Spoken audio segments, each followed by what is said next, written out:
Seung came back with a point to prove, and she did just that. Kim Won-ho and Seung proved once again that they are the best pair in men's doubles right now, and we had the first ever non-Chinese mixed doubles winners in this tournament's history. I'll be talking about all of that and so much more in this week's episode of Beckman's Breakdown, the show where I take a look at all of the World Tour events from Super 500 up to Super 1000, including the majors and the team events. This week was the China Masters Super 750 held in Shenzhen, and it was an absolutely amazing week of badminton. Like you just heard, 3 key things went down, but that's just 3 things out of our whole host. All those things I will be getting into shortly. But before I do, as always, guys, if you want to support the channel and if you want to rock some Beckman's Breakdown merchandise, then all you need to do is click the link in the description or in the pinned comment. If you do buy anything, it will support the channel. Myself, obviously, is part of that, but it'll also be supporting a new, young, upcoming badminton player, Matt de Waal from Holland, who is the guy behind the company Matchy Clothing. So if you want to buy any of this merchandise, there's still 20% off. I don't think there's too many orders left before that deal runs out, but there is free worldwide shipping, and that will continue forevermore. So yes, if you want to buy any of this merchandise, click the link in the description. So, like I said, plenty to get on with. Anyway, cracking on with this video, like I did last week with the Hong Kong Open, where I tried something a bit different, where I structured the episode around your questions. I like doing that, to be honest. I have had a couple of people saying they prefer the old way, but I really liked it. It kept me more succinct with my answers, kept me on track, kept it really good structure. And so I want to kind of do that following forward. Although this week I did have many amazing questions, and I'll be answering a lot of those in this video. But there were a few things actually that weren't asked about that I felt that I really wanted to talk about. So this episode might feel like a little bit like an old one, but moving forward, I think the structure of basing it around your questions, especially if they do, if you are asking the kind of questions on the topics that I was going to talk about anyway, I think it keeps things nice and structured. But yes, anyway, that out of the way, let's get into this. The first thing that I want to talk about is Viktor Axelsen. Obviously, last week I spoke about Viktor because it was his first tournament back, Hong Kong, and he didn't have the best of times where he lost to Kodai Naraoka in the opening round. This week he actually managed to get through to the second round, so he managed to win a match, and if it was quite clear when he beat Wang Sheng, the guy that actually got to the China Open final, the very exciting left-hander from China, it was clear that when Viktor managed to win that match that it meant a lot. You could see him getting quite emotional, which, if you really think about what Viktor has achieved throughout his career, you know, two Olympic titles, 2 world titles, and a whole host of other things. You know, how many Super 1000s has he won? So to celebrate a first round win in Super 750 is, you know, it shows you how much that he's still got that competitive spirit still in him. He still wants to achieve many things in badminton, and obviously he is on the comeback trail, going from back surgery, which I actually have some things to talk about in the match that he lost, which was in the second round to Alex Lanier. But in that match against Wang, one thing that was obviously quite important for him was that actually Viktor did do a bit of a comeback, because he lost the opening game and then he was down in the second, but managed to kind of hang in there, fight, and claw his way back in and managed to win in the end. For me, what was quite impressive as well was that there was a key moment at 16-14 in the second game when he was on the comeback trail, where Viktor actually slipped a little bit. I can't remember if he won that rally or if he lost it, but I just remember thinking, you know, he was down, he was coming back, but then just as he was getting within grasp of the match, he slipped, and yeah, he did lose it and lost quite a key rally. And so it kind of, like, when I was watching it, thinking, has he lost that momentum? And also, you know, Viktor, as we know, can get a little bit frustrated, and he was definitely showing signs of that at this tournament as well. Just shows how much he really wants to win the matches. But I felt that that might be just one thing against him. But no, he managed to steady the ship, and he managed to push through and win, and obviously he carried that on into the third game. Another thing that was, I think, quite an important thing, actually, that I think might be a development area for Viktor moving forward. It's probably something that I think will be the biggest influence from having Peter Gader, you know, a former world medalist and Denmark's top player, behind his court, was that What he started to do a little bit better in the second game, and a little bit followed on to third, was that we started to see a few more delayed deceptions from the net, a little bit more creativity in his game, a bit more variety. So I felt that at the start, and for like the first game and a bit, or first game and 3/4, Viktor was playing his usual very attacking game, but from the front court especially, he was taking the shuttle very early. But I felt like it was a little bit predictable. It was either like going to be a net or a lift, and then we started to see him kind of come to the net, hold it, and delay it and stuff. And Viktor's always been capable of doing that, and it's not like we don't see him do that. It was just something a little bit different. And then I started to see him get up in the backcourt, and rather than just hitting the big power smashes, which has been his bread and butter game throughout his entire career, has brought him so much success, we saw him actually lay in some soft drops. Because most people, when they defend against Viktor, we're starting to see them hang back because I know he can hit it very steeply. And obviously when he's firing all cylinders, that his variety doesn't need to have as many drops because he can hit so much power, to both sides, and with so much angle that you have to naturally push up anyway, which always makes it more effective. But in this game, I actually started to see him play some more drop shots from the back of the court. But the biggest thing, like I said, was a little bit more creativity from the front. Like I said, we've seen Viktor do this, especially if he's feeling comfortable on a day, when he's riding high on confidence. We're seeing him do the kind of Peter Gator backhand deceptions and all that kind of stuff.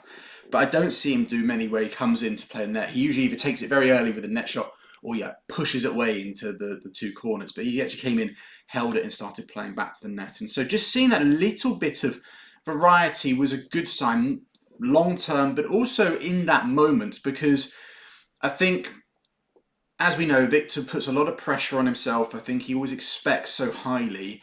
And so I think when you're in that mood, especially when you're trying to come back and you're fighting for that first win, it's a tendency to kind of spill that intensity over in the way you play. You sometimes play it a bit predictably.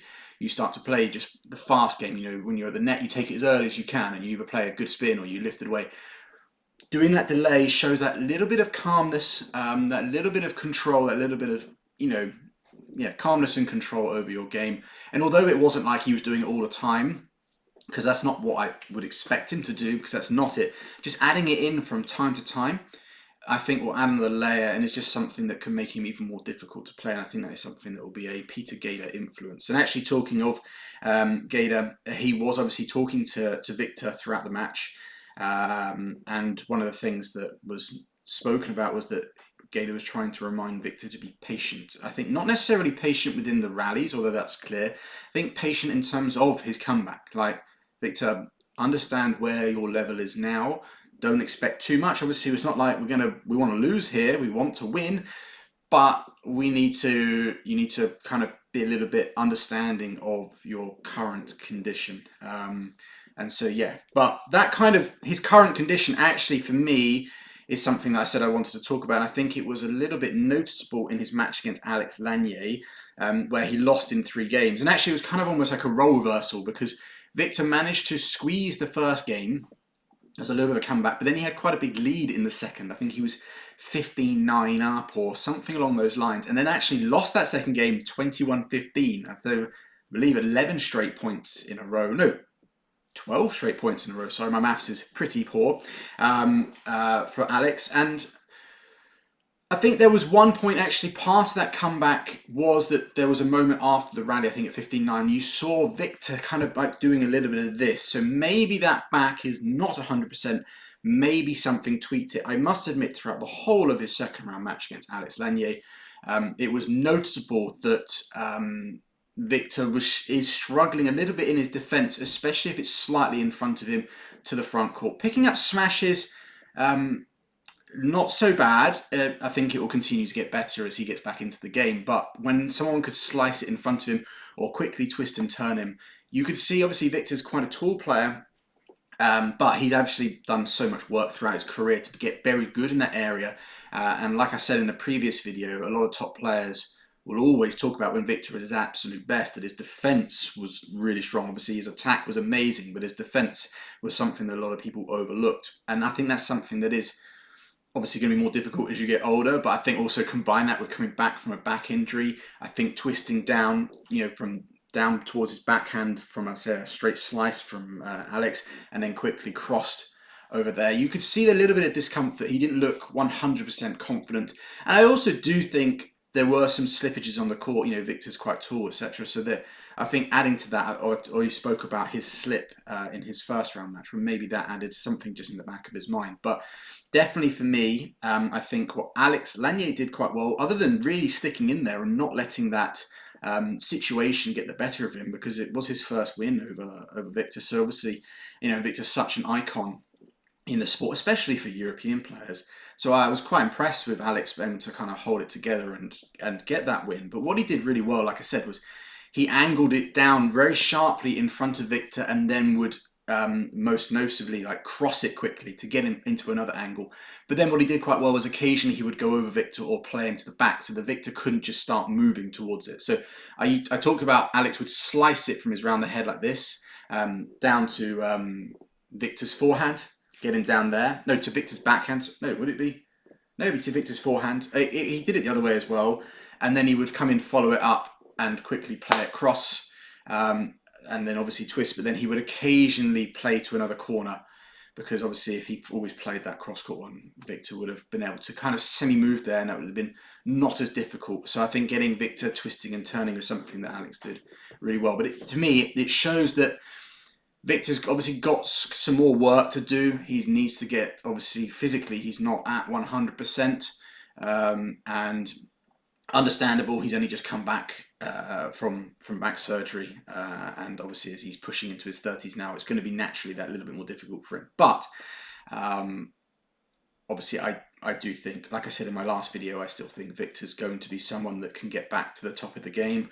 Well, I don't think and I said this a long time ago, I think his dominant days, do you know the days where we talked about Alien Viktor? I think those are done. But that's not to say that he can't have another fantastic year, or that he can't win any more major tournaments, or that he can't end the year as a world number one, or come away with the most titles in a year. I still think he's capable of doing those things. It's just going to be very difficult for him. And yeah, no. Overall, I think not a bad tournament for Viktor Axelsen. He managed to get a win, which I think was incredibly important. And he managed to do so by coming back, showing great fighting spirit, because that first round looked like it was going a similar way to how the first round against Naruoka the week before went.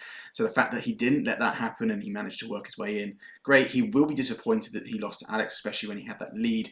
But I do think that there was something that went on, that maybe his back was slightly tweaked, because after he got to 15-9, the rest of the game, he was definitely not quite the same as he was in the first half. And I think a part of that is to do with how well Alex played, and all credit to him. But I do think I wouldn't be surprised if there was some issues with Viktor after that. So moving on to another player that I spoke about last week, and another player on the comeback trail, Zii Jia. So in Zii Jia's match, he had a tough first round because he had Ren Xiang Yu, who had a fantastic week, who went all the way to the final. So was clearly playing some really good badminton throughout the week, was really enjoying the conditions in Shenzhen. Now for me, that match, first and foremost, the match actually didn't finish because Zii Jia withdrew in the third game. He was quite heavily down. I can't quite remember the score at the point that he called it, but you know, he was as good as being beaten by that point. Now I know that obviously when he did retire, I haven't looked at everything online, but you know, when you watch any video in the comment section, you get the people that defend him and will always back Zii Jia, and obviously you get the people that are going, he's never going to be the same again, he should retire, or he retired because he was just tired and he can't now maintain his game over 3 games and all this stuff. And for me, if you are someone that's going, he should retire, I think you need to sit down and shut up. And I'm not saying that to kind of get the Zii Jia fans on my side. I genuinely believe that, because I was talking to my wife about this. When Zii Jia, let's remember, got injured at the World Tour Finals last year. Really unfortunate, rolled his ankle, and he was playing at that tournament some of the best badminton we've seen of Zii Jia in a long time. But if you go a little bit back, obviously he won the Olympic bronze medal, and that got him a lot of praise. He fantastic comeback in that bronze medal playoff against Sen. But in the period between the World Tour Finals and the Olympics, he wasn't having a great time. And even before the Olympics, people were mentioning he should retire then because he had some bad results, or Zii Jia posts some odd things from time to time. Like I said, I don't really have a grasp on him as a person. I think he likes to keep himself to himself and all that kind of thing. But his actions tend to kind of draw in these kind of criticisms. And when obviously he has a result where he loses badly, or he's not deemed to be putting in 100% effort, he should retire, he's rubbish, or he's never going to get back to where he was before kind of comments come out. And I'm seeing the same thing here because he retired. But I don't think he retired in his match against Ren Xiang Yu because he was fatigued. He wouldn't have done that. It was quite clear at the end. So I watched it over and over again to kind of see if I could spot a moment when something happened. But you can see after the second game where he lost really closely, I think he did have a match point. He's slightly hobbling off, like just not walking comfortably. So whilst I didn't see anything, maybe something slightly tweaked it. Now, I'm not saying that he's fully injured, but all it takes when you're at the highest level with something slightly where it gets on your mind, it could just be a little bit sore, whatever, a slightly wrong movement. It's not like you re-injured it, but that can just obviously play it. And probably Zii Jia's gone, you know what, I don't want to make this any worse. I'm looking more long-term, I'm going to retire. And I actually think that's probably a smart thing if that is the case. Also because in the first two games, he was playing really, really good. I thought it was the first two games, go and watch them. It's a fantastic match between two players that were playing fast, really attacking. And that, for me, was a big difference for Zii Jia. It was actually over in the World Championships and the Hong Kong Open. I felt that one area that I felt that he wasn't so good at, which was understandable because of everything that's been going on, was that he looked a little bit sluggish, a little bit slow, especially in his defence. And he wasn't trying to be attacking. Zii Jia's got one of the best smashes in the world, a phenomenal attack. But I wasn't really seeing him try to set that up or to follow it. It was kind of like he would hit like his ridiculous winner, but if it came back, there wasn't much else going on. But in the match against Ren Xiang Yu, I felt that he was actually, for those first two games, was playing really good. And he actually, like I said, he did have match points. And this is against the guy that got to the final. So he was clearly playing well. And so I think it's very easy to look at that match and go, well, he retired and this, and he was miles down, and it's all the negativity around it. And whilst I do hope that there isn't anything like he hasn't hurt it too seriously again, my gut feeling says he hasn't. I just think he might have tweaked it so he couldn't play at that level, and then he just didn't want to he didn't want to like make it worse because he was showing those signs of playing much better badminton in the first two games. But yeah, no, I think if you are a Zii Jia fan, then there were some promising signs, so long as that whatever caused him to retire isn't too serious. I guess I'm not sure if he's playing Korea Open this week, but we'll hear more news over the coming days. And if you're someone that's just going, yeah, he's never going to get back and all that stuff, then like I said, I think you need to sit down and shut up because he's only come back for 2 tournaments. So let's give him a bit of a break, Jesus Christ. But also, whilst he did retire, and it's easy to look at the score and go, oh, he's only done it because he got tired, he couldn't last, and he didn't want to lose. All these things people come up with. Look at the first 2 games. There's lots of positive signs there. Some really good badminton. So long as that injury isn't too bad, I'm really excited to see him play next. Because if he can bring that level to the next tournament he plays, then I'm going to be sat here going, yes, I'm really excited to see more and more of Zii Jia. So yeah, no, just wanted to kind of talk about that. Next thing I want to talk about is obviously Chen. This is more, not necessarily from the China Masters, but this is obviously looking ahead to the next tournament this coming week, the Korean Open, is that we do see the reuniting of the Olympic champions Chen and Yifan. Now, I said at the last week's episode of Beckman's Breakdown, that this left me a little bit confused because Yifan and her current partner Zhang have been doing so well. In fact, they won here at China, and obviously they won in Hong Kong. So they've done back-to-back titles, and then they're going to be split up 4. And what added more confusion for me was that Chen hasn't really shown signs of wanting to kind of reflame her career. Like if you look when they split Yifan with Zhang, it was clear that she was very determined. She made it very abundant clear in a few interviews that she wanted to achieve more with a new partner, and she was very motivated. Whereas we didn't really, well, I definitely didn't hear any reports. The same was for Chen. In fact, I heard kind of the opposite, that she was looking to wind down. We saw her getting partnered with loads of different people, never really making much of a splash. Even when her and Yifan came back at some team events, they didn't make much of an impact there either. So I was just a little bit confused as to what was going on. And especially when you think that I think Yifan and Zhang Shushan are at a stage now where they're finally, I will talk about them a little bit later. I think someone did ask me about them. They're getting to a stage now where they're really starting to get into their own. They're starting to kind of find their feet as a partnership. And I think that Zhang Shushan's also improved on some weaknesses that are making them a far more rounded and stronger pair. And obviously we saw signs of that in the last 2 weeks. And even at the World Championships, they did push the eventual champions to 3 1/4. They were a little bit unfortunate with the draw. They couldn't have, they most likely, had they had any other draw, there's a big argument that they would have at least got into the medals. But the reason I want to talk about this is that actually someone wrote a comment on my last video saying that a Yifan, in an interview during this week at the China Masters, she said that her and Chen are only reuniting for a short period. A few tournaments, I think was the word the guy used, almost, and it was seen as a farewell for Chen, and that after that, then her and Zhang Shushan would then continue their partnership. Now, that sounds all well and good, that sounds great. I'm not quite sure which tournaments or what the end goal is for that few tournaments, because if the goal is we're going to play a few tournaments and the last one's going to be the World Tour Finals, unless they win everything, and even then I don't think they do it, they're not going to qualify for those World Tour Finals. I did wonder maybe the China Games, but then I thought maybe they are in different provinces, which turns out to be true. They're from different provinces, so they can't play together there. Because I know that the China Games is almost on a par with the Olympics for Chinese athletes. So I thought maybe that was the end goal, as a nice little send-off for them there. Because I know that, sorry to sidetrack, but Zheng Siwei and Wang Yachong are going to be playing the Chinese national games, because it's the only tournament they haven't won.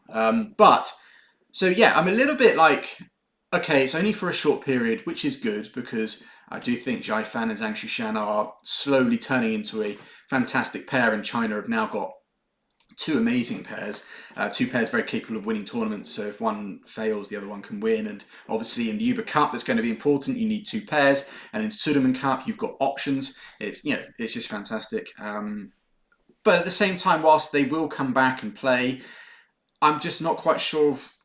Would you want to have a few tournaments away from each other? It might break some of the momentum that they've clearly built up here. I'm just a little bit unsure. I don't even know which tournaments. To be fair, I haven't looked ahead too far at the upcoming calendar because I've been busy with some other things. But yeah, no. I'd love to actually hear your thoughts on if this is, as said, a farewell event. Do you think it's a good idea? I mean, I like it in principle. It's quite nice as a story. But then again, their last tournament was winning the Olympic Games. Can it get any better than that? Go out on top. Why would you come back? I don't really know.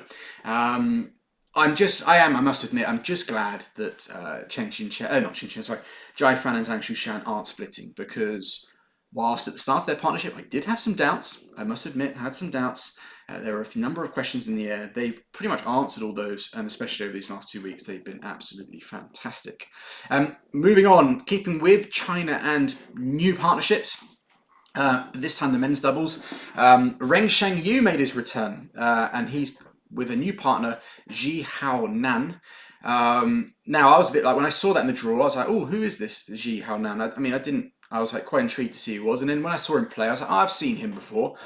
Big, strong, left-handed player. Now, obviously, for any of you that don't know, the reason why Ren Xiang Yu was partnered with He Ting before, and they were a really top pair. Really, really exciting. But obviously there was this whole kind of gambling, match fixing scandal with He Ting and a few other things where he was bad-mouthing players and coaches, etc. And I think I've seen He Ting playing internally within China, but I get the feeling that he's not going to be sent internationally. There might be, I haven't heard of a ban from BWF for match fixing, or whether it's just gone internal within China. I'm not sure the full story. If anyone does know all the details, like always, get in the comments. It's really interesting in previous videos, some people have really gone into depth in their comments, giving a full backstory, and that's absolutely, I read it all. I absolutely love it. It's always good to kind of expand my knowledge on that. But the crux of it is that He Jia is no longer playing, and Ren Xiang Yu obviously wasn't really the guilty party. It was more for He Jia. So obviously he's continued, and now he's played the China Masters with Zhi Haonan. Now, before I go any further, I haven't actually looked to see if they're partnering each other in any more tournaments. I probably should have done that. So again, I'm not sure whether this is a permanent partnership. I have a feeling that China might try Ren Xiang Yu with a few different players. And I think that would be a good thing, because I'm not sure about Zhi Haonan as a partner for Ren Xiang Yu. What they do quite well together is obviously the intensity is good. You know, Ren Xiang Yu was always incredibly fast, always incredibly intense, and Zhi Haonan does bring that to the game as well. But I do feel that Zhi Haonan is a little bit one-dimensional as a player. Again, He Jia was incredibly skillful and had so many. He could play obviously an incredible pace, and him and Ren Xiang Yu kind of like bounced off each other really well in that respect. But He Jia also, you know, from his background in mixed doubles and obviously doubles, and had a lot of experience. I always felt that he was one of China's best men's doubles players. You know, he could play the fast stuff, but he had the skills and the technical ability to be able to do lots of other things. And I just don't quite see that in Zhi Haonan. When I saw that it was him, because his name didn't ring a bell, but as soon as I saw him, I'd seen him play in other tournaments, and I remember thinking the same thing when I watched him. And then, you know, typical Chinese, plays very fast, plays very aggressive, is very intense, but I don't see much broadness to his game. I see it as quite one-dimensional, and I feel that as a pair, if you can be used to their speed and be able to suck that away from them and counter it, then I think they're going to struggle. I don't think they've got like a plan B per se. Now, that's not to say that Zhi Haonan cannot kind of get better and to evolve and adapt his game, and maybe partnering someone of the ability of Ren Xiang Yu might bring that out of him, but I'm just not so sure, to be honest. For me, I pointed out a few things. I've already said that I feel like he's a little bit one-dimensional, but I also feel he's very forehand dominant, that his backhand looks a bit off, and I just don't see a shining area. That's another thing, is he's not just one-dimensional, but I just don't see an area that you're like, that is really world-class. That is top 5 in the world, or top 8 in the world men's doubles pair quality. There's just nothing. It's not like he's got like the biggest smash, or he's the fastest player, or he's got incredible front court skills. He's good. He's a good all-round player. He can kind of do everything, but he hasn't got anything that shines. And also, just like, say, another area would be like tactical vision. Again, I just don't quite see that. So obviously they did have a good win. They beat Ashram Rasmussen, but I think again, Ashram Rasmussen, they're going for a little bit of a down period at the moment. Obviously they're also getting on a little bit, so they're a little bit slower. So obviously pairs like this are able to kind of you can play at speed and power, which plays into this Chinese pair's hands, and you can win. But when they came up against Rankin Reddy-Shetty, who are capable of obviously matching that speed, but have far more skills and qualities on top, I wasn't surprised when I saw the result and that the Indians won relatively comfortably. So I'd love to hear your thoughts on this new partnership, or if you have any news as to whether it's confirmed to be going forward, or whether Ren Xiang Yu is going to be given a few different partners over the next few tournaments, and they're going to kind of see what sticks. Personally, I can't see this partnership succeeding all too well for China. I think Ren Xiang Yu should be given someone a little, should be tried with a few different pairs. But again, it's going to be difficult. The last thing I'll say is obviously China have got 2 established pairs at the top. Obviously, you've got the pair that reached the world final, Chen Boyang and Liu Yi, and obviously Wang Chen and Liang Weikang. I'm unsure that they're going to want to split those up. They've already tried that early this year and they've gone back, so I can't imagine they're going to try again. And Ren Xiang Yu, as a result, is going to be left with whoever's left. And someone actually did ask me a question: is there any young Chinese men's doubles players coming through? I can't remember names, but obviously, if you look at the recent world juniors, there was one that was I think he might have even won both the men's and the mix, and he looked pretty handy, although he looked like he might be more of a mixed player. But I'm sure China are like very good at producing top players. I'm sure there is a partner for Ren Xiang Yu. Sticking with the men's doubles, I want to talk a little bit. I did get a few questions about them, but it was mainly from the angle of why did they struggle against Kim Won-ho and Seo Seung-jae, and that's Fajar Alfian and Fikri, the new, I guess you could call it, Indonesian pair. I actually did a Instagram post. I'm just going to get where's my phone? Right, so check what I actually wrote about them. Oh, no, I didn't write much, actually, from what I remember. But, Alfian and Fikri, this was kind of their first official tournament together. They obviously did partner in the Japan and China Open in the tournament before the World Championships. And I think that was mainly because, was it Fikri's regular partner, Daniel Martin, is obviously recovering from an ACL injury, and Ardianto was spending time with his wife because they'd given birth to their child. So obviously Alfian and Fikri came together, and then they did really well. They reached the quarters to Japan, played quite a good tournament there, and then they won the China Open Super 1000. And a lot on the route, they beat Kim Won-ho and Seo Seung-jae. So I think obviously then people were thinking, well, with Indonesia not having that much success, suddenly we've got a pair that's won us a Super 1000, it might be worth putting together. And that's kind of what happened. And I think what even further solidified that was obviously that Alfian and Ardianto didn't do as well as they should have at the World Championships. But obviously, I said that in my Instagram post, I said that Indonesian fans, this is the kind of pair that could get Indonesian fans excited again. They could be a pair that could bring more success back to the men's doubles discipline. I'll get up what I wrote here. Yeah, so I feel like, as I said, I felt like this could be the rebirth of Fajar Alfian. Seems that him and Fikri seem to have a really good connection with each other. I spoke in the last video about how sometimes pairs require a little bit of time to kind of get used to each other as a partnership. I did this when I was talking about Igarashi and Shida in the women's doubles, that two fantastic individual players, but they were playing like two individual players. There wasn't so much cohesion and link-up play. Whereas with Alfian and Fikri, it seemed like they didn't need that time. They seemed to be able to kind of mull in and kind of find their zone very, very well. I do know, obviously, in Indonesian, in the training, they do play matches where they kind of switch partners. I think the Korean men also do that. That's why they obviously were able to have success quite quickly with new partners. But still, I feel like when you're watching Alfian play, he just looks far more alive and far more alert and far more kind of, it's almost like I said, he's kind of a rebirth. I guess that's what I would put it.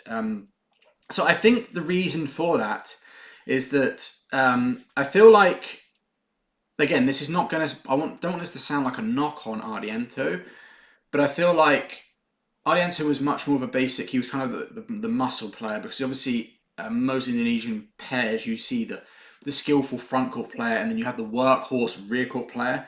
They've had that model for many a year. Obviously, pairs like the Minions, you had Gideon as the muscle and the one that would run around and cover up. And obviously, Kevin Sanjay was like the skillful player. And, like I said, Alfian and Ardianto were the same.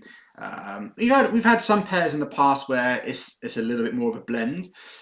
But the point I'm trying to make here is that I feel like sometimes what Alfian could do, because he has really good vision for the game, really skillful, can create lots of opportunities. But there's times where he might do something and Ardianto isn't quite able to follow it as well. So he might not be able to maintain, say, Alfian's created an opportunity. He might not be able to either capitalize on that or maintain that level of pressure or whatever it might be. He's a little bit more basic, I guess, is how I put it. So sometimes they would kind of lose out on opportunities, whereas Fikri is a similar player to Alfian, is able to follow his lead more. Also, he can lead as well. So there's a little bit more, if Alfian does something, he has a little bit more belief that Fikri can kind of keep with it. Usually if it gets into the fast, skillful, flattish rallies, all that kind of stuff, Fikri's got that ability to do exactly what Alfian is. So if they're kind of going and they're really ramping up the speed and all this creativity, he can kind of like back it up. Whereas I feel like with Ardianto, very good player, do not get me wrong. Again, I don't want this to come across like I'm just saying he's not a good player. The guy's amazing. He's really, really good. but he's not as skillful. So he sometimes would just be like quite basic. He would obviously, rather than doing another shot, like say Alfian is like another creative drive or a change of angle, he would play like the simple block. And so whilst that has its benefits and it has its pluses, especially when both are playing well or if they're in their favourite formation, I think with Alfian and Fikri, they're able to kind of create this kind of, I don't know, they can make their opponents feel like they can't get into a rhythm, and he can just follow in that a little better. I'm not sure if I'm making perfect sense here, but in my mind that makes sense. Yeah, no, I think another follow-on from that is obviously we know that Indonesian style that's been taught to them is kind of like the no-lift game. I know that gets talked about with the Malaysian players now because they've got Harry IP behind the court, who obviously was the head men's doubles coach in Indonesia for so long, and obviously was the main coach behind like Alfian and Ardiento and even Fikri and Maulana and his other partnerships. So I think that, again, Fikri and Alfian are a bit better at maintaining that kind of game. Again, Ardiento was good, but I think Fikri's a little better. I guess the one thing that obviously goes against Alfian and Fikri is what people have talked about, is there's no clear rear court player, so maybe they're lacking a little bit of firepower. And I do think that actually did come into the game a little bit against Kim Won-ho and Seung Jae in this particular tournament. But they can combat that by, like I said, they can make the game into very fast and flat. But they are able to. I still think they've got enough power, Alfian and Fikri. It's not like they're completely devoid, but they play with quite a lot of variation, slices in different angles, which is obviously a good workaround for that.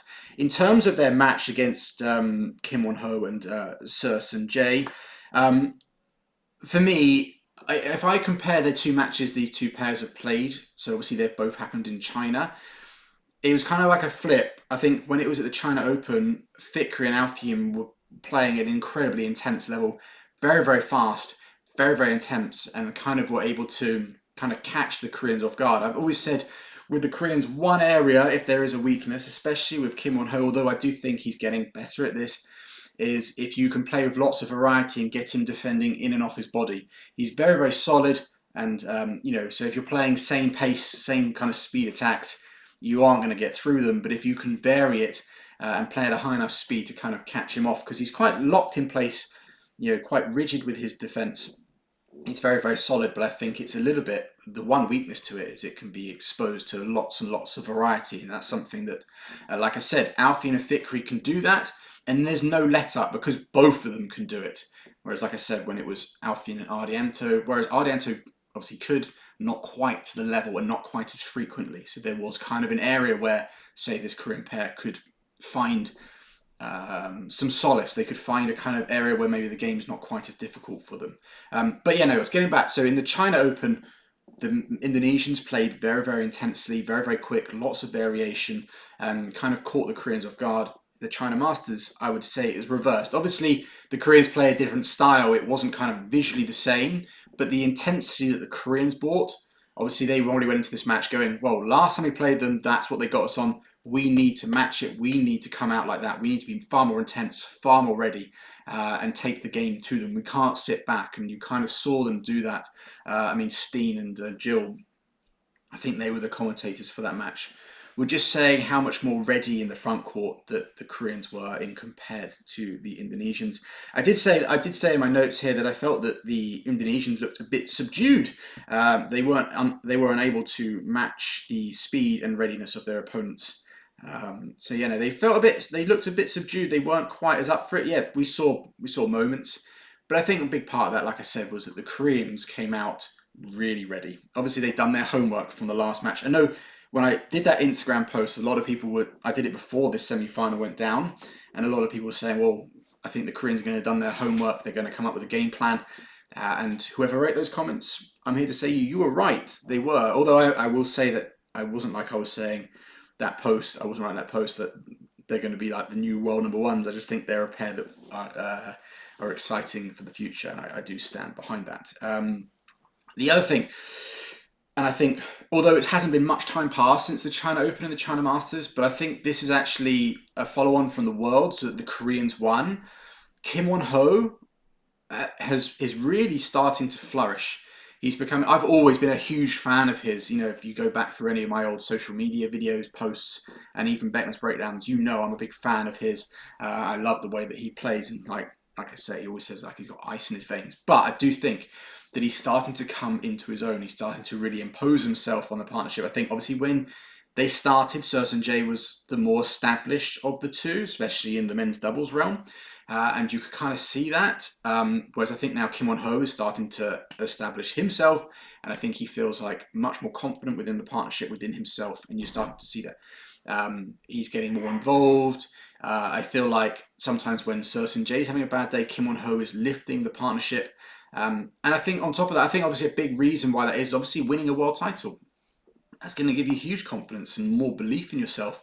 And I also think what snowballs that is that, and this is a little bit worrying for other men's doubles pairs. It's not to say that there aren't pairs out there that can't beat them, but actually there's a question about this a little bit later. But I think the Koreans they were obviously fantastic from when they first played as a pair. You know, obviously they won their first tournament together and they've raced up to world number one very, very quickly. But obviously, like I said, Korean and Indonesian, I know that they probably switch their partnerships and they have to play within their internal tournaments and play with different partners. So they're quite good at adapting. So they always had a nice little synergy going on.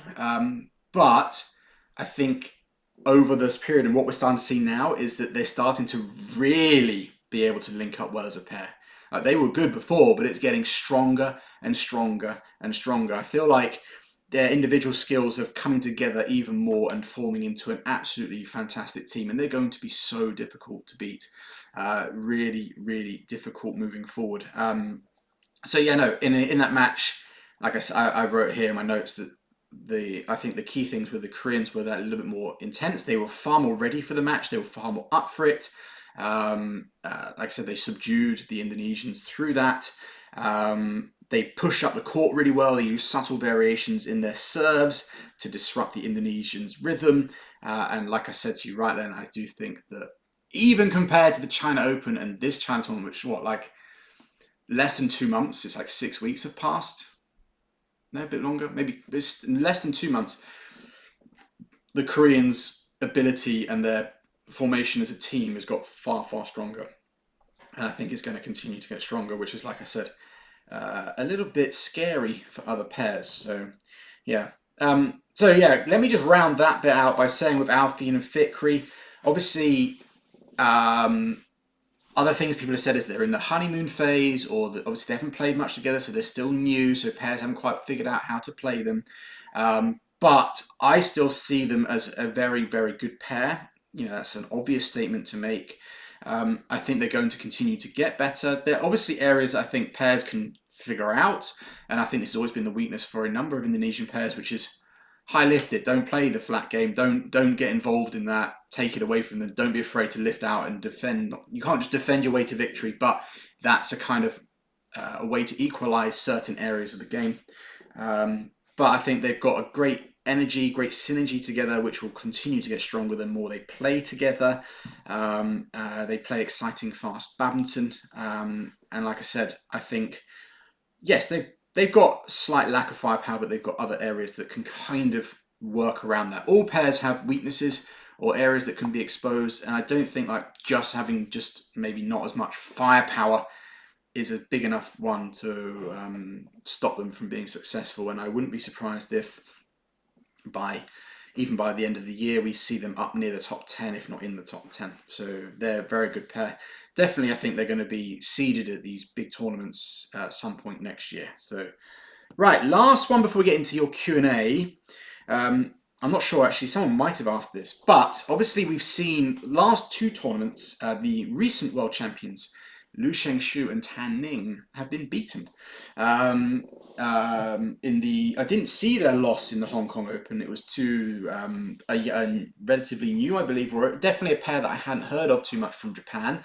And here in the China Masters, they lost in the semi-finals to Kim Hee-jong and Kong Hee-young of Korea, who had a fantastic tournament. But the reason I want to talk about it is because a lot of people in previous breakdowns have always asked me, how do you beat Liu Shengxu and Tan Ning? And I've kind of given my opinions because we've seen pairs like Iwanaga and Nakanishi be quite successful against them. And I think what I've always said, it's about, obviously a big one is being able to kind of whip them around the back, especially Tan Ning. I've talked about having to use the soft placement, the fast drive defense, but I think there's a little bit more. I still think those are very key things, as being able to take it away from Lu Shengshu a little bit more, focus a little bit more on Tan Ning, being able to kind of pull them into a position. So with defense, you can't just keep lifting it back, and it's the same when you attack. You can't just attack at one speed. So you need all the basics, but those are kind of tactics that I think are quite universal. For me, one area that I felt that the Koreans did really well. There's a number, so I'll go quite quickly through them. Like I said, the ones that other pairs have shown, which is being able to play the drive defense, being able to kind of focus, take Lu Shengshu a little bit out, play Tan Ning around the back, being able to play the drive defense and your soft defense. So those are kind of like the main ones. Another thing, obviously, is being able to kind of win the net. So I think Kim Hee-jong did really well at kind of doing that, whether she had Lu Shengshu on the other side of the net or Tan Ning.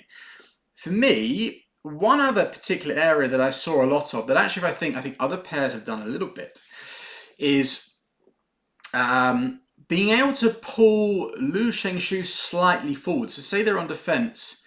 Again, there could be other situations where this might happen, but pulling especially Lu Shengshu slightly forward. So maybe you do a fast drop in front of her or a little block in front of her.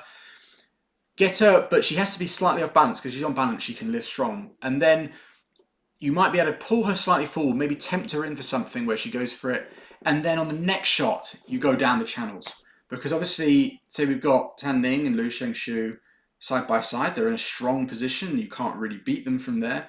You pull Lu Shengshu slightly forward, Tan Ning's now in the back. So we've spoken about how when in this formation, the drive defense works, but here it's that quick transition.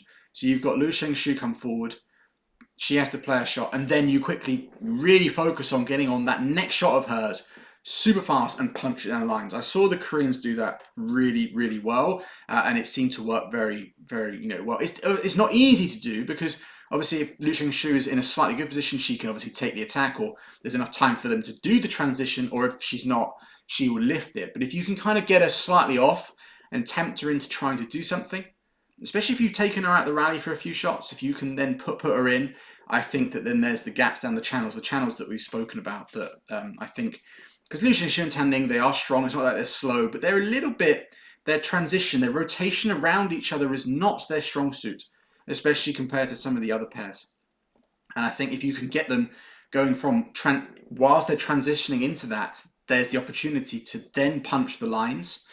That's something I felt Kim and Kong, and I feel that other pairs have done it quite well. Is kind of pull one in and then send it fast down the line. So in that transitional period. Another thing I actually think that specific to Kim and Kong that they did quite well, especially Kim Hee-jong, is that she played her pushes and drives not maximum power. So I've spoken about the drive defense and the soft defense, but it's also sometimes the medium one. So, or whether it's defense or whether you're pushing down from the net, it's not always at 100% or a soft block. It's kind of like that placement where you can kind of get them kind of having to vary their defense and that stuff. And I think that Kim and Kong also did that particularly well. Now, like I said here, this is far easier said than done. Obviously, Lu Shengshu and Tan Ning are still fantastic players.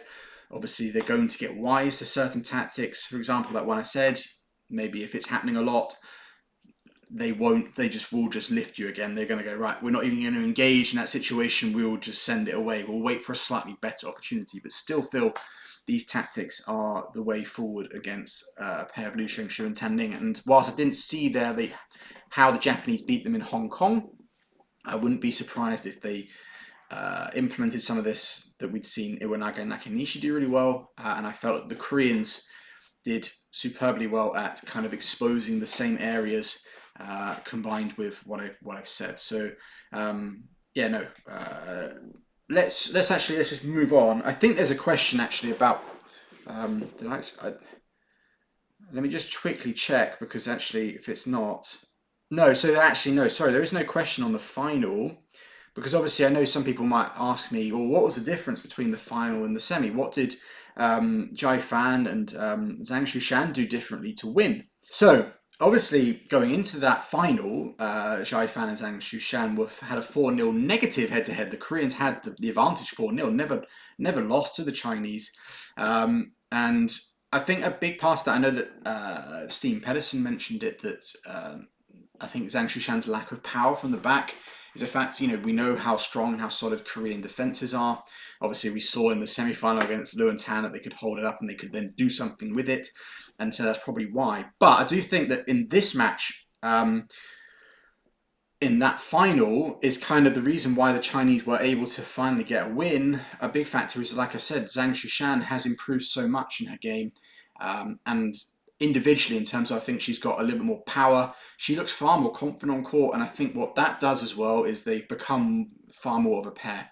You were seeing them link up together. In fact, what was quite funny, what's interesting for me is that I think within this pair, we tend to see Zhang Shushan as the front player. She's got incredibly good fast skills. And Yifan is the rear court player. She kind of had that role when she partnered Chen, because Chen was more of the... They could kind of help each other. Obviously, they could do both. But if you had to name a rear player in that partnership, it was Yifan.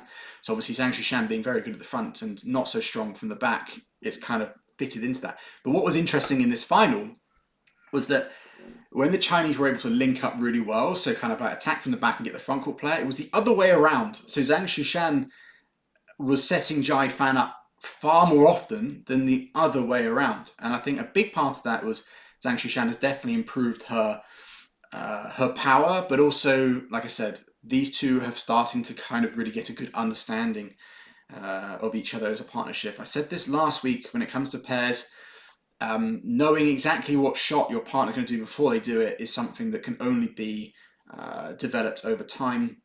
How you rotate as a pair, who takes what shuttle in what situation is also something that becomes better as a pair. And I think, again, when they're in defense, I felt Zhang Shushan and Yifan were doing that better. You can see when they're defending and say Zhang's on diagonal, she's moving across and anything that goes to center, she was taking it really, really quickly. Whereas before, I felt like there wasn't quite that synergy between them in that respect. So little areas like that, the link-up play and the attack, who takes what in defense, how they rotate, how they move around each other, how they communicate, everything is just ramping up for them as a pair, which is why, like I've already said, I'm quite glad that they're not splitting up. But I think that actually played quite a big part in this match. Another big thing that I said was, in the semi-final, one thing the Koreans did a lot of was they were returning a lot to the backhand side of Liu Xingxiu and Tan Ning. And I think Jill and Steen were both mentioning this. But Liu and Tan weren't really trying to cover it, or I felt they could have done a bit more. And I think in the final, whether that was something that was spoken to Jia and Zhang, as maybe match analysis, they realised this and said to be careful, is that especially in the first game, I saw, again, a lot of returns from the Koreans going a little bit more to the backhand side of whichever player they were trying to focus, because obviously Jia and Zhang are left and right-handed. And you could see that the Chinese were onto those shots really, really quickly. So many, they were able to kind of attack and put pressure on. And then you started to see the Koreans have to do different returns. So you kind of broke a pattern that worked for them one day is suddenly not as effective on the second day. So obviously that's just something that just does apply that little bit of pressure towards the Koreans. It was a close 3-game match. I do think obviously the Koreans had a good chance to finish out in 2. They had a big lead, 11-3 in the first, and they lost it. And they had quite a big lead in the second, which obviously they managed to finish out. So I think if you look back at that way, maybe they should have finished the match out in 2. But again, like I said, those are the kind of things I felt were a little bit different. Is Zhang and Jia linked up really, really well, and linked up a little bit more than we saw Liu and Tan do. I think obviously they're able to cover the kind of tactics in terms of the defensive, the driving and the soft blocks weren't as effective against Zhang and Jia. I think Kim and Kong were trying to do them at times. So especially they were trying to Kim would block and chip in because she's a better front court player. But Zhang or Jia were very quick to close that down. They would shift in that a little bit more. Whereas I felt like Liu and Tan sometimes hung back a little bit and kind of allowed the Koreans to take that front court and take the control there. I think the other Chinese, they did sit back a little bit at certain stages, the Chinese, but once they started to push up the court, they were very quick at closing it down. And the last thing I'll say is that kind of feeds into where women's doubles is going as a general discipline. Before, I mean, we have to go back a fair bit for this, but even we go back 10, 15 years, women's doubles was far more sitting back and defending, whereas now we're seeing flatter lifts, we're seeing more angle changes, we're seeing drive defense, we're seeing like I said, the net challenging, and I think that this final, the women's doubles, and a few other matches throughout the week epitomizes it. It was a really entertaining final. For me, it was probably the best final of the day, and I'm not saying that just because it was the only one that went to 3 games. The quality of it was really, really high. Let's move on to the Q&A, because I want to answer some questions here. What do you think of Weng Hongyang's performance? So I think Weng Hongyang obviously won the tournament, and I think I can't talk about Weng Hongyang's performance without talking about the final, obviously against Ren Xiang Yu. And the reason I say that is because just those two being in the final kind of highlights the unpredictability of the men's singles category. Basically it shows that any player, probably in the top 20, maybe even the top 30, if they have a really good week, they can get to the final and they can win. Obviously we do have players that generally the top players will always be there and thereabouts, but and when it comes to the majors, we haven't quite seen. Actually, no, we have. Sorry, I'm talking out my backside. But yeah, no, the men's singles discipline is incredibly open and unpredictable. And to be fair, both players, Weng Hongyang and Ren Xiang Yu, are the kind of players that I remember when I first saw them in their breakthrough tournaments. I think Weng Hongyang's was the Korean Open. I can't remember what year, maybe 2 years ago. And Ren Xiang Yu might have been, I feel like it's a Thailand Masters. And I remember being really excited about both of those players because they're left-handed, obviously, like I am, and they play very attacking, exciting badminton, which I also really appreciate and really like. So, yeah, no, Weng Hongyang, in terms of his performance, I felt in the final, what made the slight difference, what was the difference between the two? Because they were quite evenly matched. Like I said, they're both left-handed, they're both attacking-minded, they've both been playing well all week, was that when you watch, it's hard to see it on a screen, and it's probably a bit easier to watch it live, and it's hard to explain, but the only way I can see it, explain it, was you can use this analogy or this way of thinking for all of badminton, but the best way I've ever heard, like the simplest way I've heard men's singles described, or singles in general, is you've got 3 levels. If I use myself as an example, the 3-tier system, if I'm in level, let's start with level 1. If I'm in level 1, I've got, say, 70-30 in my favour, or 80-20, 90-10. So basically, the simplest way I can put it is I'm in control of the rally. Anywhere from I'm really on top to I can finish this point within the next 2 to 4 shots.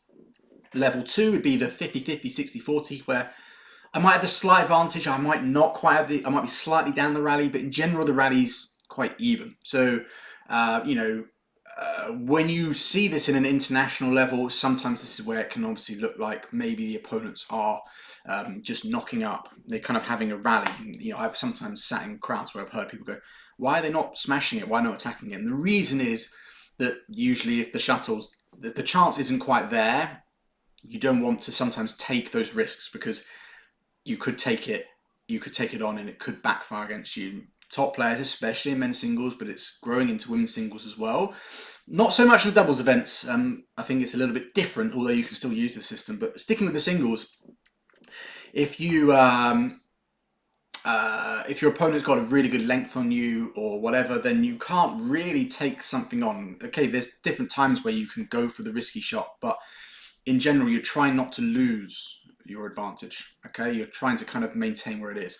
But yeah, no, level 2 is kind of the rally is relatively even. Maybe there's a slight advantage, and level 3 would be the reverse of level 1. So whereas level 1 I was in advance, really in a good position. Level 3 would be I'm in a really bad one. I'm under pressure. I'm chasing the shuttle, or I'm pretty much out of the rally. So if you've got those 3 systems, those 3 kind of tiers in mind, obviously the goal within each rally, most of the time, obviously an obvious one would be I want to get to level 1 because that's where you win the points. But most of the time, you also need to consider other things like, I don't want to, if I'm in level 2, I want to get to level 1, but I need to be mindful I don't want to go to level 3. And if you're in level 3, and this is my one bit of advice, sorry, I'm spinning off a little bit here, but if you're in level 3 and you're an amateur player, most people try to flip that within 1 or 2 shots and get to level 1. Your goal should be to survive and hopefully get it to level 2. So I think most singles players, whilst the goal is to always get to, generally speaking, you want to be in level 1, you're always mindful of not moving to level 3. And that's why I say when you get 2 players in the second level, that middle level, obviously this different stages of the match can influence how you play that. But you, rather than going to level 1, you just don't want to end up in level 3. And that's why sometimes you do see those kind of longer rallies where players aren't willing to take on maybe the slight risk, as we see the deeper blocks, the neutralizing shots, all that kind of stuff. But why this has any relevance to the men's singles final is that a lot of that game, I think, when you were in those level 2 areas, I think that Weng Hongyang always had this slight advantage. So he was always, it wasn't massive. This is why it's difficult to explain, or if I was to say, if you were to watch the match, you might not be able to see it. But he was always slightly ahead of the rally. Slightly more, say, above the shuttle than below it. It's not like it was massive. It's not like he was like thundering smashes and spinning and Lin Xiang Yu was always lifting it up. There were a lot of battles where it was quite even, but I think Weng Hongyang was, his shot quality and the way that he was approaching his rallies allowed him to control the game a little bit more often than Lin Xiang Yu, and that is what made the difference, because both players were hitting some fantastic attacking shots. Both players played the net really well. I think maybe Weng Hongyang had a slight advantage there. That's probably one reason why he was able to control it more. But overall, Weng Hongyang was just a little bit more in control of what was going on. Lin Xiang Yu, I felt like he was chasing a little bit more and not quite able to dictate as much in that final.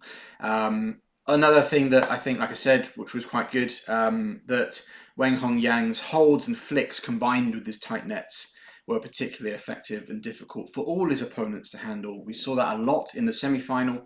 And actually, talking of the controlling aspect, I think that, again, in his semi-final against Christo Popov, that was quite a big thing, because Popov was working probably 10 times harder than Weng Hongyang because he had to do that to try to gain some control back. But Weng Hongyang, again, was just able to control overall the rallies really, really well.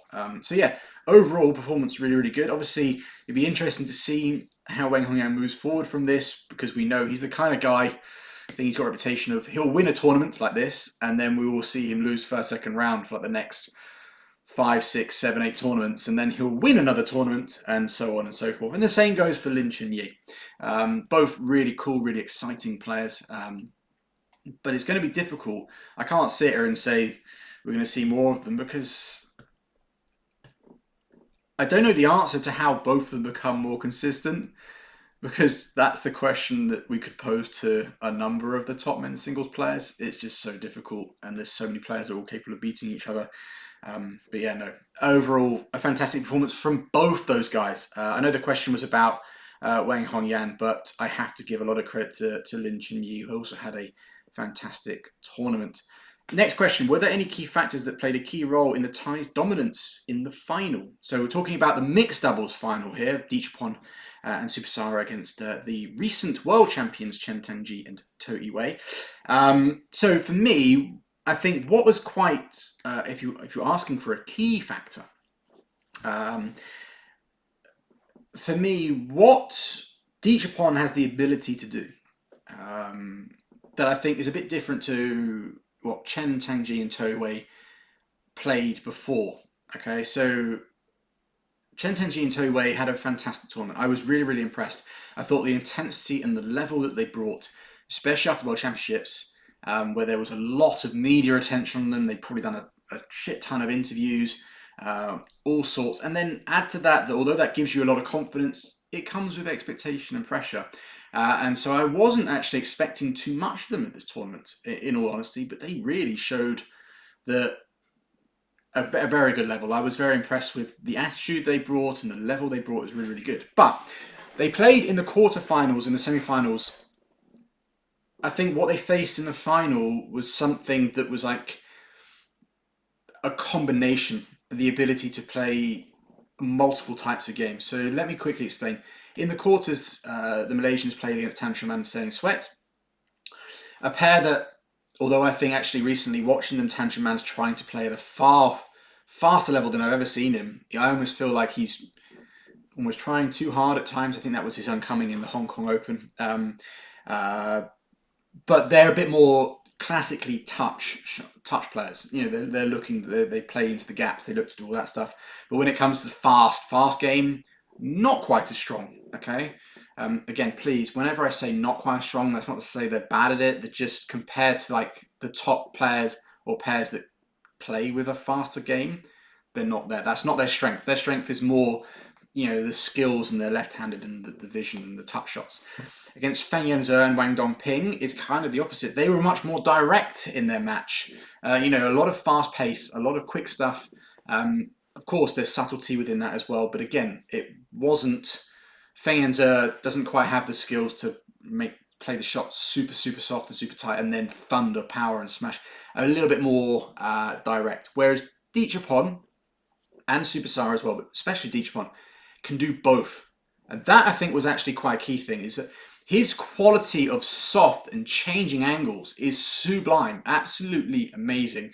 It's why that in probably what you'd call the last real like crazy strong mixed era, when you had Watanabe and Higashino, you had obviously Dichapon and Sapsari then, but you had Zheng and Wang Yilu, Wang Dongping, Seung Jae and Cha Yu Jung, even like other pairs like Jordan and Octavianti. But that really strong era that had all those pairs were quite good at those things. And I think that ability Dichapon is just an absolute master. I don't think there's many pairs that can kind of play both those styles, where you can play the touch, you can play the soft, you can work the gaps, but then if it comes down to having to be a fast, speedy game, there ain't many players faster than Dichapon around the back of the court. So I think that was for me a quite key thing, is especially from the semi to the final. The semi was very fast and very intense, and I felt that the Chinese play quite direct, and Chen Tengji and Tou Wei are very good at that, especially Chen Tengji. He was also very intense, almost the most intense person on that court, and it kind of worked for him. When he came up against Dichapon, I feel like Dichapon did really well at mixing and matching, so there wasn't as much of a rhythm in that respect. So he would play like the soft stuff and play soft, and then he could go really fast. And I think it kind of threw the rhythm of the Malaysians, especially Chen Tengji. He looked really good in his earlier rounds. In this one, he just looked someone that was a little bit more indecisive.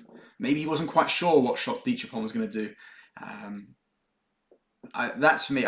That's not what I want to say as well. Is that it's not like this is going to be a key factor in every single match, because you know Chen Tengji and Tou Wei are capable of playing both styles as well and being able to counter it. But just in this final, that's what I felt when I was watching it. I felt Dichapon was really playing a great game, and I felt that his ability to change the angles and change the pace and the different styles, he could almost interchange with it, like he whenever he wanted to, was definitely a key factor. And I think another thing that bleeds from that, the other key factor, is that I think that actually it actually pushed Tou Wei a little bit back, because again she couldn't always step up because she wasn't sure if Dichapon was going to leap round the head and smack it or do a drop shot. That gave then a little bit of space for Super Sara to get on top of the net and play. Obviously, when she's on top of the net, she's a fantastic player and can control. And obviously, mixed doubles is always that battle between the two women, and Super Sara was able to win that battle. Another thing I think was quite key. Last thing is that the way Super Sara played the front court was really good. She didn't just win the battle, but she did so many more of these shots. Rather than it being like the soft or the fast kill or the fast push, she would do those ones that would kind of go through the front but die in front of Chen Tengji. So he didn't have as much speed to play off. And again, that variety of pace that was coming away, I think it just threw the Malaysians a little bit. I think also on top of that, they're the key ones, but I think again, why it bleeds into why I think this isn't going to be like their matches in the future always going to be this way, because things, you know, you have different conditions, etc., different there's many different factors, but I do think the Malaysians looked a bit off in that final.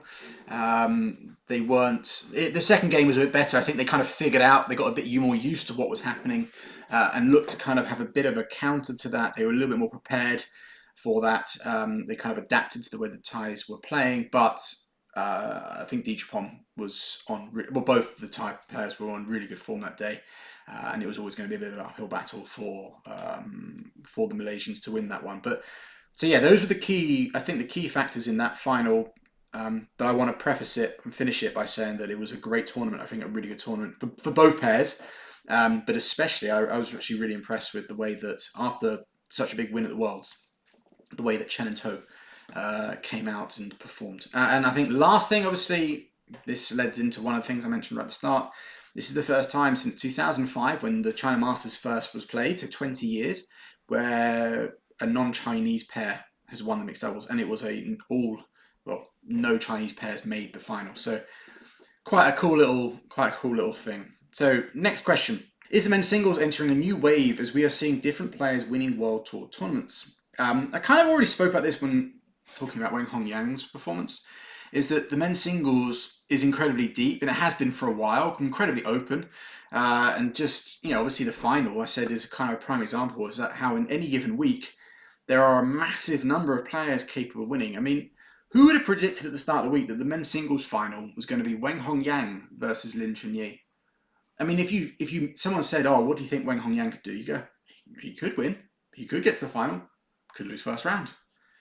Lin Chunyi might not said it. You might have said, "Yeah, he could get through a few rounds, etc." Again, but you probably also say that he was capable, which he was.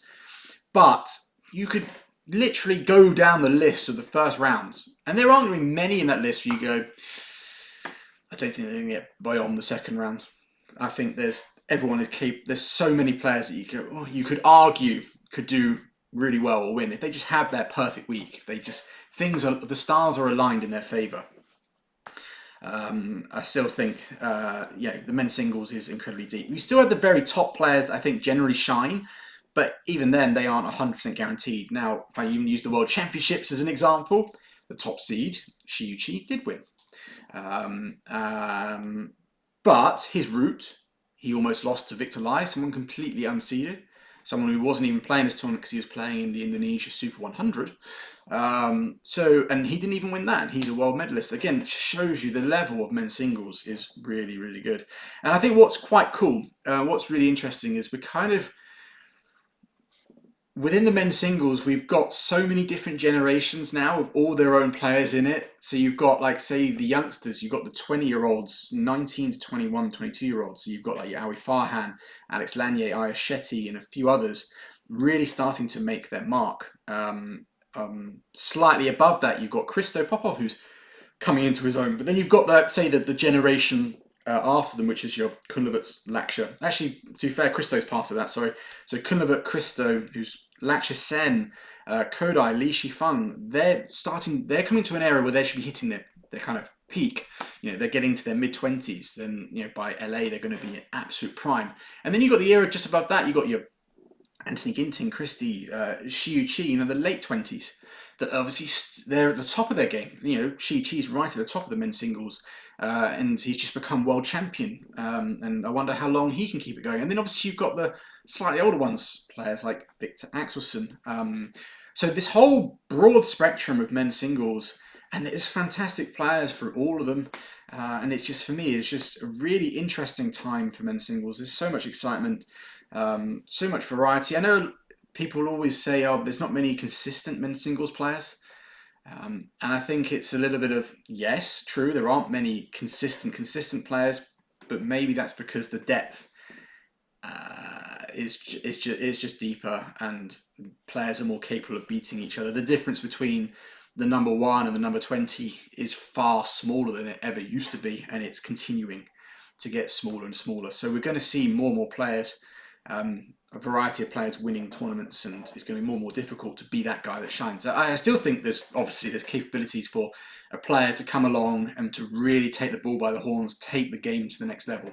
I do think we'll probably, I wouldn't like to put a time frame on it, but I think maybe we might not see it by LA. Maybe we might do. It's still a couple of years away.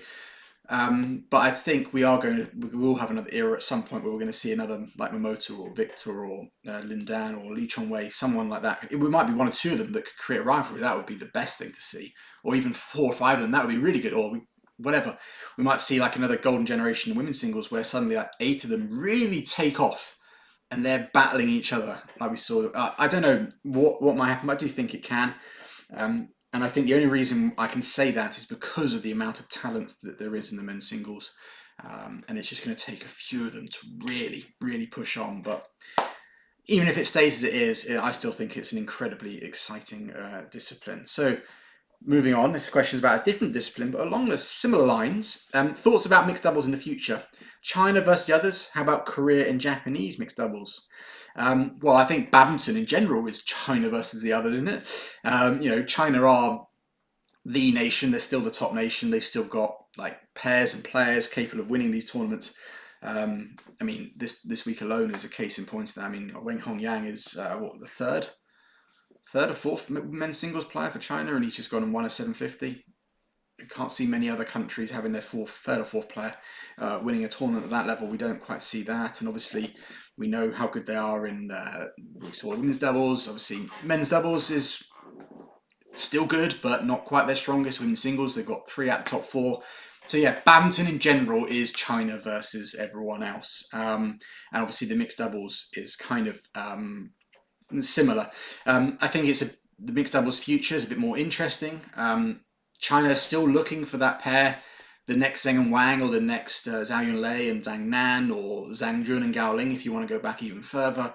That one pair that can kind of be like the out and out number one and winning most tournaments and backing it up. They obviously, I think the pairs they currently got, like Feng and Wang and Zhang and Wei and Wo and Chen, and there's a few others, and definitely we've seen some of their other younger pairs have some odd results that are very exciting. I think they've got a lot of pairs that could be that number 2. Those pairs could obviously go up. But I see them more as like they would be a really good supportive pair to the next king and queen to turn up. That's how I kind of see the Chinese pairs. And as a result, that kind of leaves the mixed doubles draw quite open. And like this question is about what about other nations with their mixed doubles? And I think there's a really good spread of nations and pairs in the mixed doubles. So obviously China, like I've mentioned, but you've got the 2 pairs that played the final at China Masters. You've got the Malaysians, Chen Chanzi and To Wei. Malaysia have got a few other pairs actually, and then you've got the Thai pair, Subsara and Dichpon. Obviously they're from 2 different nations. Obviously the Malaysians are the current world champions, so that shows it. Japan, it's difficult. They've obviously got Midorikawa and Saito, but they're capable. They showed at the Worlds they're capable of creating some upsets. I think they beat Dichpon and Subsara, didn't they? But I think Japan is struggling. I think obviously they've got one player within the men's, Yuta Watanabe, that is always, he's a fantastic player. And I think it's been recently confirmed that he will be going back with Taguchi. I'm still, the judgment's out on that. I thought by now, when it comes to that pair, I'd have a clearer idea of whether they're going to be something or not. But it's still out. Again, Taguchi's still young. But I know a few people have been talking about Watanabe and Matsuyama, because obviously Nami Matsuyama has split from Shida, and she's made it clear that she wants to have a go at mixed doubles. And I think she was obviously a good all-rounder in the women's doubles. She was good from the front, good from the back. And I think she would be quite a good partner for Yuta Watanabe, because she's fast. She has got power, so she can play the back of the court. But she's fast enough that she could actually play a very quick rotational game with Watanabe, which is what he was kind of used to with Arisa. So that could work, but I think it's doubtful. I think there's been a few people in the comments that have been really kind of like, if you go back to the last couple of videos, especially the last one, someone really went at length about how Japanese doubles or Japanese badminton is kind of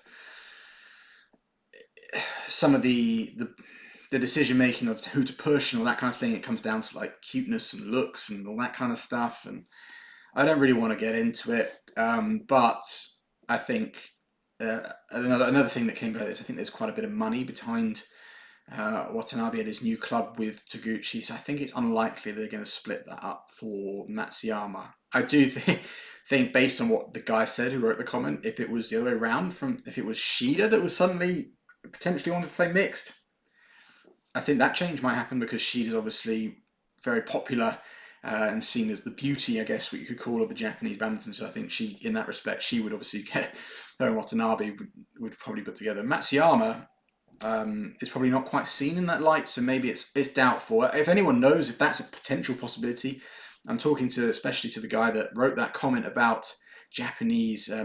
Seems to really kind of know a lot about the Japanese badminton scene. Let me know if that is a possibility. I don't think it is. I think you're going to tell me that it isn't, but that would be pretty cool. For Korea, obviously we've seen Jung Na-yeon and Ki Dong-ju, but we haven't seen much. A lot of their new pairs, you've got obviously Lee Jong-min and Cha Yu-jung as well, two new pairs there, and both have had one or two really good results, and I think I'm excited about both those pairs. Especially Lee Jong-min, I really do like him. I think he's very well put together, very well rounded, and he is incredibly young. So I think, and he's someone I actually do think he could jump into the men's doubles as well. I've seen some internal stuff with him and Seung Jae playing really well. Not that they should be a pair, because you wouldn't want to split Seung Jae and Kim Won Ho up, but Lee Jong-min could easily jump in with anyone and become pretty good. He's fantastic. And obviously Cha Yu-jung is no slouch. So Korea do have some potential pairs there, and I know their junior setup is pretty strong. I'm pretty sure the last few World Juniors they've had some good pairs. So I'm sure they've got some top juniors lying in wait that are just waiting to kind of get their spot and get their thing. And I think with the way that Korean badminton has changed behind the scenes, with the appointment of Park Ju-bong, with Kim Dong-moon, those two legends kind of leading it all, I think we're going to possibly see more Korean juniors playing more of the smaller tournaments and getting more experience. A bit like we saw with Japan doing that with their juniors when Park Ju-bong was there. I think now Park Ju-bong in Korea, I think he's going to be very keen to do the same model. And so I think we might see more of these kind of Korean players coming out. So it'll be quite interesting to see if we see any mixed doubles pairs come out from there. Indonesia have a few players floating about. I've always talked about Hidiatula and Pasaribu. They had a great tournament here. They had a good match against Chen Tangji and Toi Wei. Went to 3 with them again, like they did at the Worlds.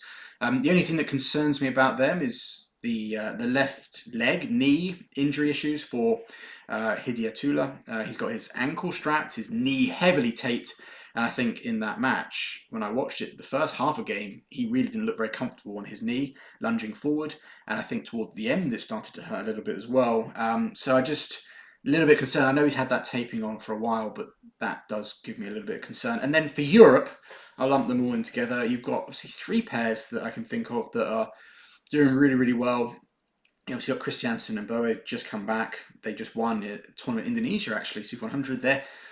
I think that's quite a smart move. I'm not sure whether they'd have got into the 750, but I'm sure they might have been able to. But regardless, they've gone, nope, let's rebuild again. Let's build more confidence on, we won the Macau. They did really well in the Worlds. They've gone away and won this tournament in Indonesia now. So, they're good. Obviously, you've got Jaquel and Del Rue. They won the Indonesia Open Super 1000 this year. And then you've got Toft and Magaland, who I think are always improving.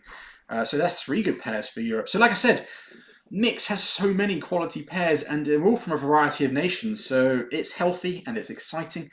It's still, obviously, with China having the top 2 pairs in the world, it's still China versus, and obviously they've got other pairs as well. It's still China versus the rest of the world. But I don't think those Chinese pairs are as far ahead.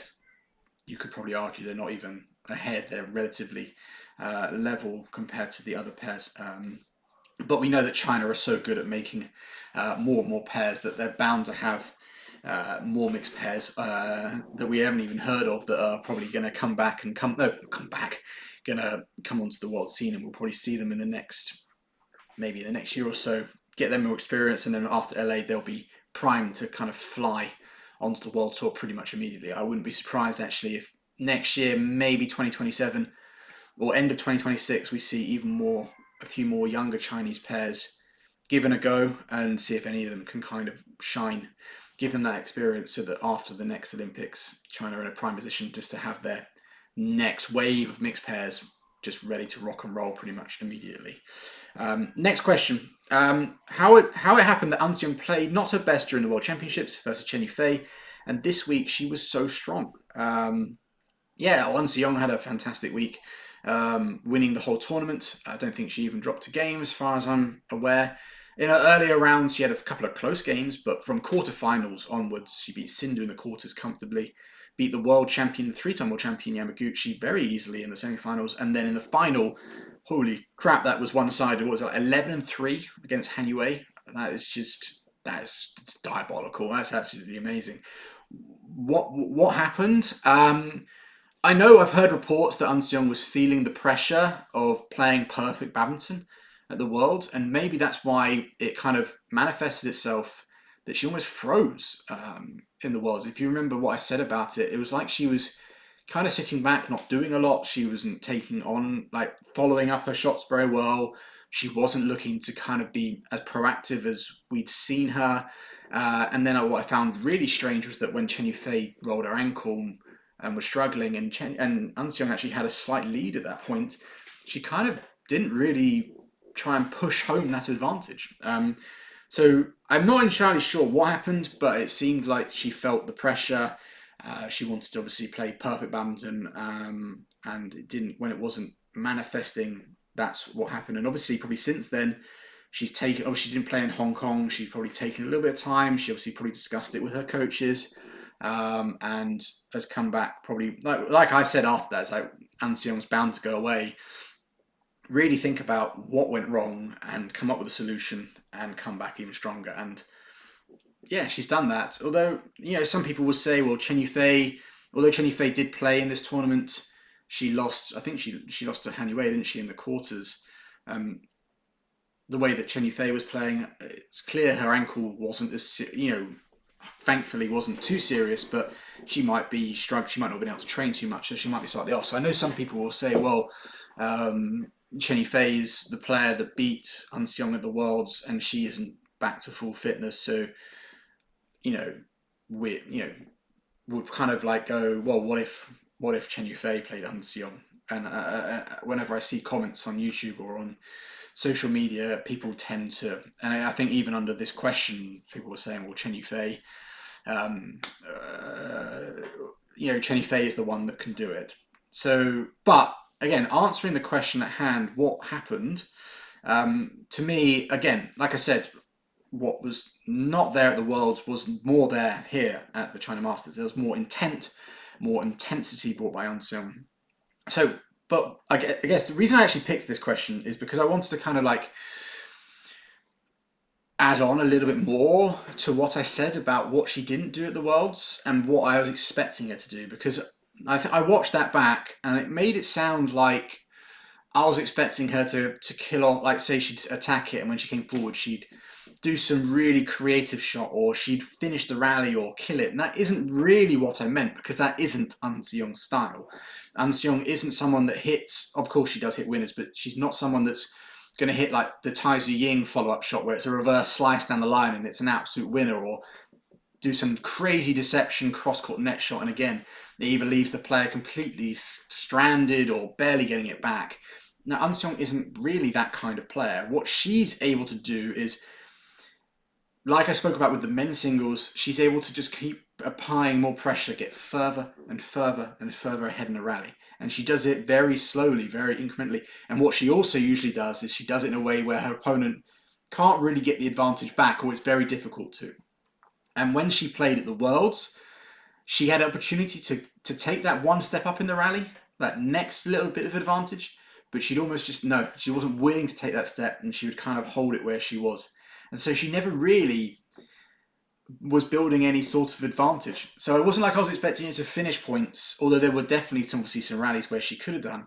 But I wasn't seeing her build on her advantages, on the initiative that she might have created through some things that little bit more. And that extends to more than just an attack and a follow. It could have been from the back of the court, trying to punch a shot down a little bit quicker, or slice it down, or do something. She kind of like played it over the net. She was just kind of like quite happy to stay relatively neutral. Whereas in these China Masters, we started to see more of her building her advantage. And the way she does it is she will do the blocks over like she did too much at the Worlds, but then she will come in and she'll guide it cross into the space, or she'll go over the top with like that really good pace, that perfect height where her opponent has to move, can't intercept it, but pulling her out of the court. And then that gives her that she can, again, like I said, she can just build on those advantages slowly but surely until either her opponent can't run anymore, makes a mistake, or obviously gives a really weak shot that Seung can finish. I really wanted to use that quiz question to kind of expand on what I was saying, because I think the way I said it initially made it sound like I was thinking Seung should be kind of smashing and then killing. And no, that's not what I said, although I feel like there were chances she could have done that. It was more, she wasn't building on her advantage. She wasn't trying to kind of, every shot had a purpose to get ahead by one step, until it becomes, the gap's too big and the advantage is too big and the opponent can't maintain it and can't stay in the rally. What we saw in the China Masters was her doing that again and again. And she did it in a few different ways. Like against Yamaguchi, I felt that after the first opening part of the rally, Seung increased the speed, especially coming forward, because Yamaguchi was playing quite nice attacking shots, but she was able to get opportunities to attack because she had the advantage at the front. But so Seung made a big effort to close down the front of the court and take that away from Yamaguchi. And while I got Yamaguchi on my mind, I do think she was a little bit off. I don't think she was as fully fit as she was at the World Championships, or maybe just not. Maybe she was a little bit more motivated at the Worlds. I don't know. But again, that's not to take away credit from Seung. She was obviously able to apply so much pressure, and probably made Yamaguchi kind of realise that it wasn't going to happen. Yeah, in the final, there's not really too much to say. I think Seung was in the zone just throughout the whole game, especially in that second, and just made life very, very hard for Han Yue.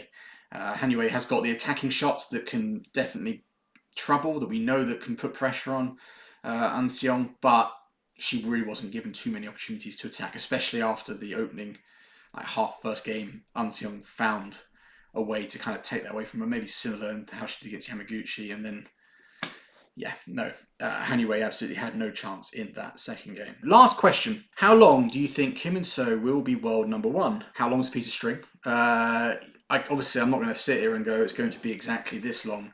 It's difficult to see them being knocked off for quite a while. Obviously, they have, if we look at it more pragmatically, obviously this year they've done really well and they've accumulated a lot of points. But that means that next year they've got quite a lot of points to defend. There aren't many opportunities for them to improve on their points. There's only opportunities for them to kind of lose their points, because they started the year with a win at Super 1000 and they've won, well, like the All England, they won the Indonesia, they won 3 out of the 4 Super 1000s, they won the World Championships, they just won a 750. That's a lot of points. And so obviously they've got to defend those points next year, so that might knock them a bit. But having said that, they're capable of winning those tournaments again, or to at least, getting to the latter stages, getting to more semis, more finals, which even though they'll lose points, they're still probably going to be ahead. There are pairs that can beat them, but it isn't just about beating Kim and So to knock them off one spot. You need to be equally or very close to as consistent as them. And I don't quite see another pair at the moment that have that ability. There's a few that are showing signs. So like the last 2 tournaments, Ren Xiang 2 finals in a row.